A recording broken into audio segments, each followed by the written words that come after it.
nasakit ko, grabe. Ang sakit na nung katawan ko, mga ano. Hindi ako naka-dialysis 2 beses. 2 beses. So, kailan ka lang uling na-dialysis? Kaso Biyernes lang. Nung Biyernes. Hirap namin sitwasyon ninyo, no? Hirap. Nung dala namin pira, 50 pesos lang. So, Pangkain. So yung sasakyan may bayad, may naibayad. Oo, may naibayad. Pero yung sa inyong dalawang mag-ama, 50 pesos lang ang allowance ninyo. Ay grabe, no? So anong oras na ngayon? Kuya Fer? Anong oras na ngayon? Kailangan malutuan muna sila ng pagkain, ano? So kumusta naman ikaw, Christine Joy? Tama ba, Christine Joy? Kumusta naman? Okay lang. So yun nga, yung pagpapadialysis nito ni Papa mo, ikaw ang laging kasama, di ba? So ano yung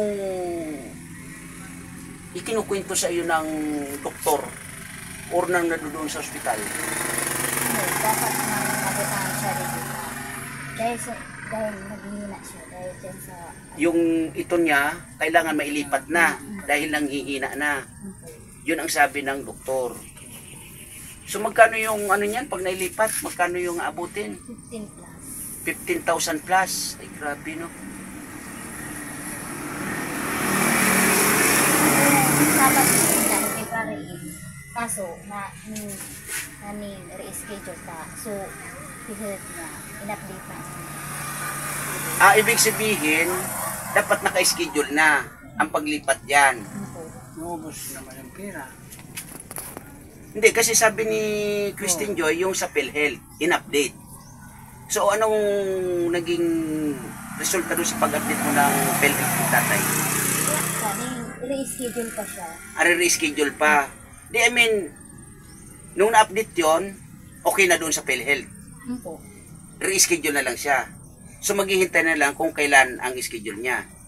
Wala pang binibigay na pizza araw kung kailan. Pata, ni wala masu doktor dito.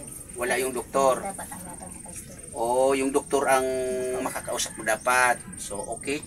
Salamat naman sa God, ano, kasi yun pala ay schedule na lang ang kailangan. So, ang doktor na lang ang kailangan para ma-schedule siya. Para mailipat yan dito. Yun, very good. So, anong problema ng doktor? Bakit daw lagi naman wala doon? Wala ba silang sinasabi na dahilan? Hindi. Doktor kaya apigado niya. Maraming pinupuntahan. So, kailan naman ang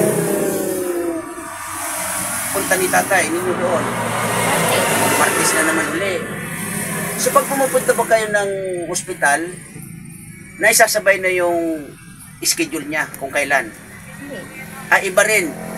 Ibang schedule. Dialysis niya, hindi pwede.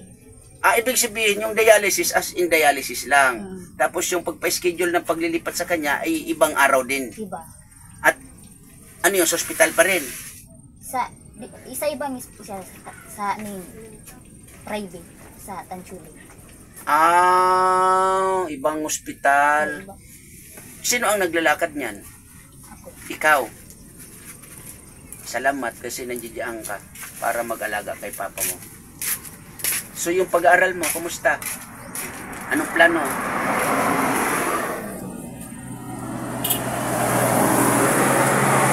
Yung sa liig mo. Yung gawin natin sa liig mo, tay? Lipat dito. Yung liig mo, ilipat dito. Oo, ito lang. Pinitawan na anak mo tayo. Yung anong tawag niyan? Ang tawag niyan yung pistula. Yun ang kailangan mailipat. Pero sabi naman ni Christine Joy ay ni-reschedule na at doon nga sa PhilHealth mo.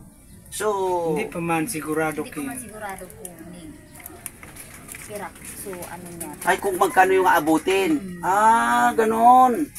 So hindi pa pala yun, hindi pa tayo nakakasigurado doon na as in talagang kayang i-accommodate or yung halaga ng ilalabas ng PhilHealth ay kayang mailipat diyan. Yun ang problema. So magdasal tayo. Magdasal kayo na na sumubra, no? para hindi na kayo mamroblema sa para mailipat yan. So, kumusta ang pakiramdam mo, tatay? Sa ngayon? Mahina po, Mahina. O kasi baka kulang din sa pagkain. siguro. Di ba? Kagabi hindi kami kumain ng kanin. Bakit? Walang ulam, Pero may kanin. may kanin. Pero kumain ako, tinapay lang. Ay, grabe, no? So, yun, maraming salamat, Miss Kisnil Channel, Ma'am Jenny Story Band, at ayan po, nakapaabot po tayo ng halagang ganyan po dito sa mag-ama na to, no? At yung bigas po, Miss Kisnil Channel, thank you na marami. Ito po ay, ako na po nagde-decide na bigyan po sila kasi kitang-kita naman po natin yung kanila pong pangangailangan, ano? Kaya maraming salamat po dyan sa inyong lahat. So,